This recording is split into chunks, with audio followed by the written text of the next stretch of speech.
আমি অসম জাতীয় পৰিষদৰ আজি ৰাজনৈতিক পৰিক্ৰমা সমিতিৰ বৈঠক আছে আৰু এই বৈঠকত আমি মূলতঃ আমাৰ এই সমিতিখনে ৰাজনৈতিক আৰু দলৰ ৰণকৌশলগত যিবোৰ বিষয় এইবোৰহে ব্যাপক পৰ্যালোচনা হয় আৰু এখেতসকলে পৰামৰ্শ দিয়ে। ৰাজনৈতিক পৰিক্ৰমা সমিতিৰ পৰামৰ্শৰ ভিত্তিত আমাৰ যিখন কৰ্ণধাৰ সমিতি ষ্টেয়াৰিং কমিটিত সকলোবোৰ বিষয়ে সিদ্ধান্তৰ কাৰণে আগবঢ়াই লৈ যাওঁ। বিশেষকৈ 26ৰ নিৰ্বাচন আৰু এই সময়ত অসমত এটা খুব অশান্ত জৰ্জৰ পৰিৱেশ আপোনালোকে দেখিবলৈ পাইছে। বিশেষকৈ কাৰ্বি আংলঙৰ পৰিস্থিতিটো তাৰ আগত জুবিনদাৰ মৃত্যুৰ যিখন চাৰ্জশ্বিট এই দুয়োটা বিষয় মই ভাবোঁ যে খুব গুৰুত্বপূৰ্ণ সামাজিকভাৱে আৰু বিশেষকৈ কাৰ্বি আংলঙৰ এই বিষয়টোৰ পিছত আমি আচলতে তাৎক্ষণিকভাৱে আমি বহিছোঁ আৰু কাৰ্বি আংলঙৰ যিটো ভয়াৱহ যি পৰিৱেশ এইটো নিয়ন্ত্ৰণ কৰিবৰ কাৰণে চৰকাৰক আমি আহ্বান জনাইছোঁ। আমি আজি আমাৰ ৰাজনৈতিক পৰিক্ৰমা সমিতিয়ে গভীৰ উদ্বেগ প্ৰকাশ কৰিছে আৰু এনেকুৱা ধৰণৰ ঘটনাৰ এটা সময়ত আমি পূৰ্বানুমান কৰিছিলোঁ, আমি বিভিন্ন বক্তব্যত কৈছিলোঁ যে ভূমি আটাইতকৈ এটা আৱেগিক বিষয়। অতি ভূমিৰ অধিকাৰ মানুহে হেৰুৱাব খুজিলে মানুহে এটা সকলোৱে অতি গভীৰ শংকাৰ মাজেৰে জীৱন নিয়াব লগা হয় আৰু সেইকাৰণে এই যিটো আন্দোলন আৰু তাৰ আগত আমি দেখা পোৱা ষষ্ঠ অনুসূচীৰ যিবোৰ অন্তৰ্গত অঞ্চলৰ যিবোৰ মাটি বা জনজাতীয় অধ্যুষিত অঞ্চল ট্ৰাইবেল বেল্ট ব্লক বুলি যিবোৰ কয় সেইবোৰত কিছু এনেকুৱা ধৰণৰ বিষয় আছে যিবোৰক লৈ প্ৰতিবাদ হৈ আছিলে, মানুহে বিৰোধিতা কৰি আছিলে আৰু আনকি উচ্ছেদৰো দাবী কৰিছিল। এই গোটেই বিষয়টো চৰকাৰী যন্ত্ৰৰ ফালৰ পৰা যেনেধৰণে তেওঁলোকে টেকেল কৰিব লাগিছিলে, যেনেধৰণে সমাধান সূত্ৰ উলিয়াবৰ কাৰণে আলোচনা বিলোচনা কৰাৰ প্ৰয়োজন, তেওঁলোকৰ যিটো কনচাৰ্ণ, তেওঁলোকৰ শংকা, তেওঁলোকৰ উদ্বেগ এইবোৰক তেওঁলোকে নিৰাময় কৰিবৰ কাৰণে কথা পাতিব লাগিছে, ব্যৱস্থা গ্ৰহণ কৰিব লাগে। নকৰাৰ কাৰণে এইটো হ'ল আৰু তাৰ কাৰণে মই ভাবোঁ যে চৰকাৰে জগৰীয়া আৰু আন্দোলন কৰি থকাৰ সময়ত এই দীঘলীয়া পৰিক্ৰমাটো সংখ্যা বেছি কম এইটো চাব নালাগিছিল, কিন্তু বিষয়টো যিহেতু গুৰুত্বপূৰ্ণ সেইকাৰণে চৰকাৰে একটো আইন শৃংখলাজনিত পৰিস্থিতিটো তেওঁলোকে চাব লাগিছিল। তেওঁলোকৰ যিটো ইণ্টেলিজেঞ্চ এইটো ফেইলিয়াৰ হৈছে, এইবোৰ কথা আমি আলোচনা কৰিছোঁ। দ্বিতীয়তে আমাৰ 26ৰ বিধানসভা নিৰ্বাচনৰ কাৰণে আজি আমি একেবাৰে পুংখানুপুংখভাৱে মৌলিক যিবোৰ কথা নিৰ্বাচন কি ধৰণে পৰিচালনা কৰা হ'ব, চৰকাৰে যোৱা 2021 চনৰ নিৰ্বাচনৰ সময়ত দিয়া প্ৰতিশ্ৰুতি কোনবোৰ আছিলে, 16 আৰু 14 কোনবোৰ প্ৰতিশ্ৰুতি তেওঁলোকে পূৰণ কৰাত তেওঁলোক ব্যৰ্থ হ'ল, সেই গোটেই কথা বতৰাবোৰ আমি মানুহৰ মাজলৈ লৈ যাব লাগিব। আমাৰো নিজা এটা ভিজন লাগিব, আমি কি কৰিম, আমি বিৰোধীৰ ঐক্যবদ্ধ শক্তিটোক কেনেকে আমি আগবঢ়াই লৈ যাম, যিবোৰৰ বিষয়ক লৈ বিভিন্ন আলোচনা বিলোচনা পৰ্যালোচনা চলি আছে। আমাৰ যাত্ৰা মুভমেণ্ট, পলিটিকেল মুভমেণ্টটো কেনেকে ষ্টাৰ্ট হ'ব, তেওঁলোকে কোনবোৰ বিষয় নেৰেটিভ হিচাপে লৈছে, বিশেষকৈ তেওঁলোকে হিতাধিকাৰী আঁচনি, উন্নয়নৰ বোৱা ছবি এখন আৰু তৃতীয়তে সাম্প্ৰদায়িক মেৰুকৰণ, ইয়াক কাউণ্টাৰ কৰিবলৈ আমাৰ হাতত কোনবোৰ বিষয় আছে, আমি কেনেকুৱা ধৰণৰ ভিজন এটা অসমৰ জনগণৰ মাজলৈ লৈ যাম সেই সম্পৰ্কত আলোচনা কৰিছোঁ। আৰু আপোনালোকক কওঁ যে আমি চিটবোৰৰ সম্পৰ্কতো আলোচনা কৰিছোঁ, আমাৰ ষ্ট্ৰেংথ ক'ত আছে, সংগঠন কিমান আছে। আজি আপডেট যোৱাবাৰো আমি খুব সোনকালে ৰাজনৈতিক পৰিক্ৰমা সমিতি বহিছোঁ, মানে কিমান আগবাঢ়িলে আমি সঁচা আমি এইটো এটা ৰিয়েলিষ্টিক এটা চিন্তাৰে আগবাঢ়িছোঁ, মানে বাস্তৱধৰ্মী কথা বতৰাই আগবাঢ়িম, আমাৰ ক'ত কিমান আগবাঢ়িলে।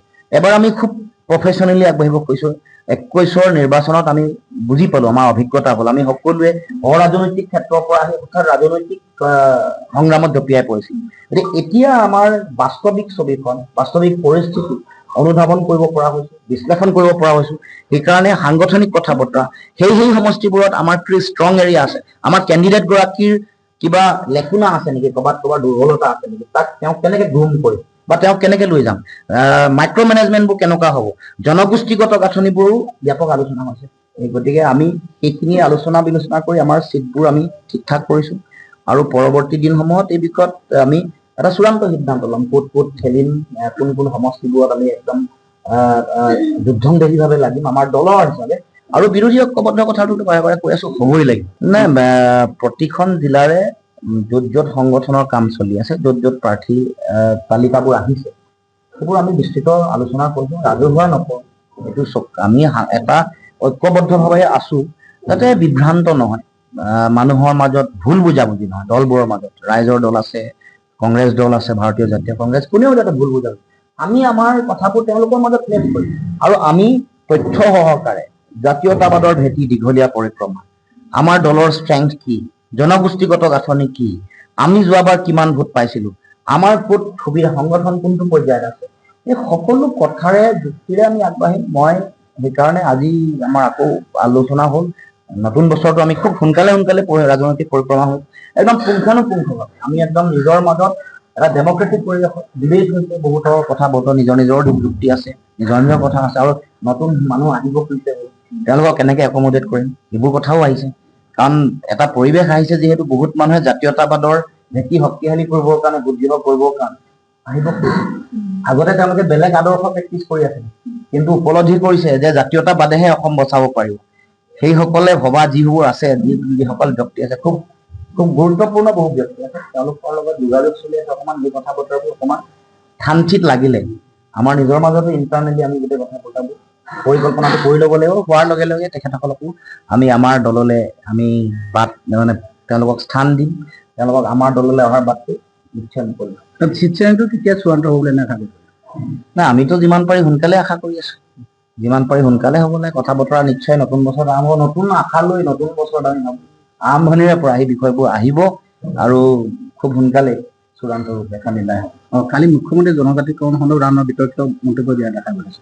যিটো কথা মই আগতে কৈছিলো যে জনজাতিকৰণ 2026 চনৰ নিৰ্বাচনৰ কাৰণে এটা ললিপপ, এটা টোপ, আৰু সেইটো কথা মই যোৱা দুদিনমান আমাৰ প্ৰতিনিধি সভাৰ দিনাখনো মই কৈছিলো নগাঁও, যে তেওঁলোকে 2026 চনৰ বিধানসভা নিৰ্বাচনৰ আগত 6টা জনগোষ্ঠীক জনজাতিকৰণ দিব নোৱাৰে। 2014 চনত সেই প্ৰতিশ্ৰুতি আছে, 2016 আৰু 2019, 2021 চনত একে প্ৰতিশ্ৰুতি তেওঁলোকে দোহাৰি আহিছিল, কিন্তু তেওঁলোকৰ যিহেতু আন্তৰিকতা নাই, বিজেপি দলে যিহেতু তেওঁলোকৰ মনুস্মৃতি মতে সংৰক্ষণটো বিৰোধিতা কৰে, ৰিজাৰ্ভেশ্যন পলিচি তেওঁলোকে বিৰোধিতা কৰে ইণ্টাৰনেলি, সেইকাৰণে তেওঁলোকে এই কথাটো কেৱল মাত্ৰ ভোট প্ৰাপ্তিৰ, ভোট লাভৰ এটা তেওঁলোকক অৱলম্বন বা অচিলা হিচাপে ব্যৱহাৰ কৰিছে। জনজাতিকৰণেই হওক, ৰিজাৰ্ভেশ্যনেই হওক, আপোনালোকে চাবচোন অসমতো ট্ৰাইবেল জনজাতিসকলক লগা যিবোৰ ডিপাৰ্টমেণ্ট আছে তাত পইচাৰ হাৰটো কমিছে। আপোনাৰ পৰিসংখ্যাটো আপোনালোকে চাব, এইবোৰ কথাই প্ৰমাণ কৰে যে তেওঁলোক জনজাতিসকল, যিসকলে জনজাতি বিচাৰিছে, তেওঁলোকক কোনো কাৰণতে বিজেপিয়ে ভাল দৃষ্টিৰে নাচায় বা তেওঁলোকক নিদিয়ে। ভোটটো ল'ব, টোপটো দিব, এইটো ডাঙৰ এটা ললিপপ, নিৰ্বাচনী টোপ।